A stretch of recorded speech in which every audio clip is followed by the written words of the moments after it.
पाकिस्तानमध्ये Baloch liberation आर्मीकडून Jafar express अपहरणानंतर मोठं थरार नाट्य रंगल्याचं पाहायला मिळालं। पाकिस्तानी सैन्य आणि BLAच्या जवानांमध्ये चकमक झाली। 30 पाकिस्तानी जवान याच्यामध्ये ठार झाले। बलूच आर्मीच्या 16 जवानांना पाकिस्तानी सैन्याकडून कंठस्नान घालण्यात यश आलं। पोलीस ठेवण्यात आलेल्या 180 जणांपैकी 104 जणांची सुटका करण्यात आल्याची माहिती सध्या प्राप्त होतीये। ही दृश्य आपण बघतोय, हे थरार नाट्य पाहायला मिळालं। पाकिस्तानी सैन्याचे अनेक जवान याच्यामध्ये मारले गेले। अनेक प्रवाशांची सुटका करण्यात आली। रेल्वे अपहरणाचं हे सगळं प्रकरण घडलं आणि मग हा वेगळा थरार पाहायला मिळाला। बलूच आर्मीकडून पोलीस ठेवलेल्या 180 पैकी 104 जणांची सुटका करण्यात आली।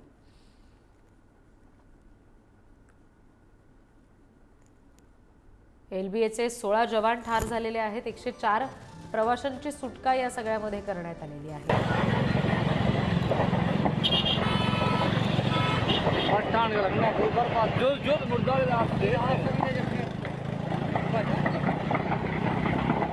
दृश्य आपण सध्या पाहतोय, पाकिस्तानी सैन्याचे 30 जवान या सगळ्या प्रकारामध्ये मारले गेलेले आहेत।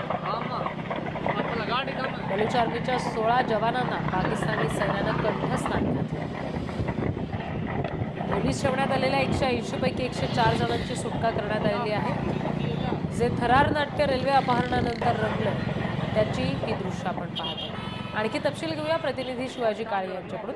शिवाजी, काय नेमकं या सगळ्या प्रकरणामध्ये घडलेलं होतं आणि आता तिथे काय परिस्थिती आहे?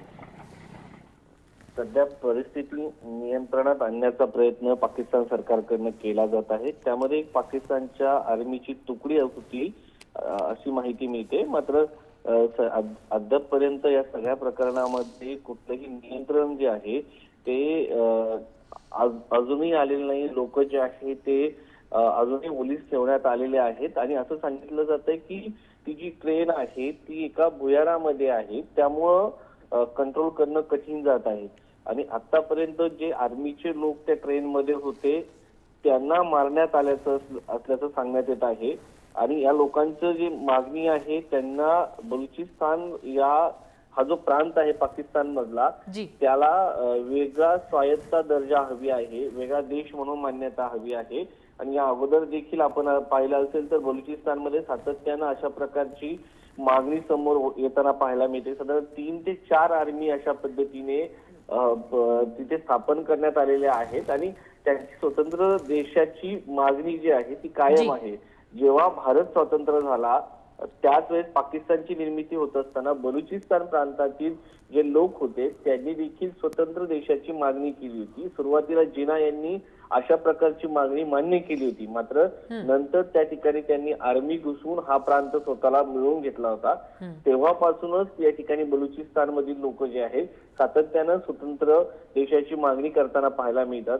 एका बाजूने अफगाणिस्तान, दुसऱ्या बाजूने जर पाहिलं तर इराण आणि पाकिस्तान अशी सीमा असलेला हा भाग आहे बलूचचा आणि मोठ्या प्रमाणात डोंगराळ भाग आहे। अलीकडच्या काळामध्ये चीनने या ठिकाणी एक बंदर स्वतःच्या ताब्यात घेतलेला आहे आणि बंदर ताब्यात घेतल्यानंतर या ठिकाणची जी खनिज जी आहेत मोठ्या प्रमाणाची ती काढायला सुरुवात केली आहे। त्यामुळे बलुचिस्तानमधील लोक पुन्हा एकदा या सगळ्या संदर्भामध्ये आक्रमक होताना पाहायला मिळतात आणि बलुचिस्तान लोकांचं म्हणणं असं आहे की आम्हाला स्वायत्त देश म्हणून मान्यता देण्यात यावी। त्याचबरोबर चीन जे त्यांच्या भागामध्ये शिरकाव करताना पाहायला मिळत आहे ते देखील या ठिकाणून काढण्यात यावं। चीनच्या जे लोक तिथं काम करतात त्यांच्यावरती देखील हल्ले बलुचिस्तानमधील हे लोक जे आहेत ते करताना पाहायला मिळतात।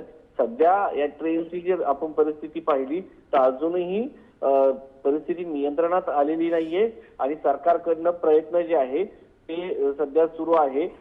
जे दहशतवादी आहेत ज्यांनी ही ट्रेन ताब्यात घेतलेली आहे त्यांचं म्हणणं असं आहे की आमच्यावरती जर सरकारने कुठलंही ऑपरेशन राबवलं तर आम्ही लोकांना मारू। त्यामुळं या सगळ्या याच्यामध्ये पाकिस्तान जे आहे ते आता मोठ्या प्रमाणात अडचणीत आल्याचं पाहायला मिळतंय। दुसरा मुद्दा हा आहे या सगळ्या प्रकरणामध्ये पाकिस्तानने गेल्या काही वर्षामध्ये आपण जर पाहिलं असेल तर त्यांच्याकडे दहशतवाद खूप मोठ्या प्रमाणात वाढलेला आहे आणि दहशतवादाला स्थान जे आहे पाकिस्ताननं मोठ्या प्रमाणात दिलं। खास करून आता ही जी आर्मी तयार झाली ती रशियाने तयार केली असं सांगितलं जातं। अफगाणिस्तानमध्ये ज्या मोठ्या प्रमाणामध्ये जेव्हा विघटन झालं होतं रशियाचं, त्यानंतर यांना जी रशियाने हत्यारं पुरवली होती तशाच पद्धतीने ती कायम राहिली. जेव्हा अमेरिका आणि रशिया यांच्यामध्ये शीतयुद्ध सुरू होतं त्या दरम्यान ह्या पद्धतीनं या आर्मीला जे आता बीएल म्हणून समोर येते त्यांना हत्यारं पुरवली गेली